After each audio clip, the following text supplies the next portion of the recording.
உங்களுக்கு கஷ்டம் வருது, அந்த கஷ்டத்திலேயே நம்ம இருக்கக்கூடாது, அதை விட்டு நாம் வெளியே வந்து யோசிக்க வேண்டும் அப்படிங்கிற எண்ணம் எல்லாம் வந்துடுச்சு. அப்படிங்கும்போது நம்ம செய்ய வேண்டியது ஒரே ஒரு விஷயம் மட்டும்தான், இறைவனோட நாமத்தை சொல்றது, அவருடைய பஞ்சாட்சர மந்திரத்தை சொல்றது. இப்ப சிவாய நம அப்படின்னு நம்ம சொல்றோம் அப்படிங்கும் போது, இல்ல ஓம் நம சிவாய அப்படின்னு நம்ம சொல்றோம் அப்படிங்கும் போது, அதை தொடர்ந்து சொல்லிக்கிட்டே இருங்க.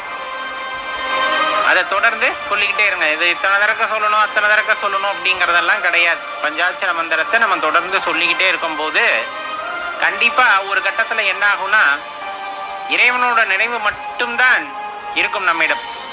எவ்வளவு பெரிய கஷ்டம் வந்தாலும் அந்த கஷ்டத்திலிருந்து நாம் வெளியே வந்து விடுவோம். நமக்கு அந்த கஷ்டத்தை பத்தின சிந்தனைகளே இருக்காது. வேணா நீங்க முயற்சி பண்ணி பாருங்க. இது நிறைய பேத்துக்கு கை கொடுத்துருக்கும். மனசுல நிறைய கஷ்டம் இருக்கு, துன்பம் இருக்கு, பெரிய கவலையெல்லாம் இருக்கு. இந்த மாயை என்னை சூழ்ந்துக்குச்சு, எது உண்மைன்னு தெரியல, எது பொய்ன்னு தெரியல, போட்டு இப்படி வாட்டி வதக்குது அப்படிங்கிறவங்கலாம் ஈஸ்வரனோட அந்த பஞ்சாட்சர மந்திரத்தை இடைவிடாது சொல்லி கொண்டிருங்கள். இடைவிடாது சொல்லி கொண்டிருங்கள். பஞ்சாட்சர மந்திரத்தை கணக்கில்லாம சொல்லிக்கிட்டே இருங்க.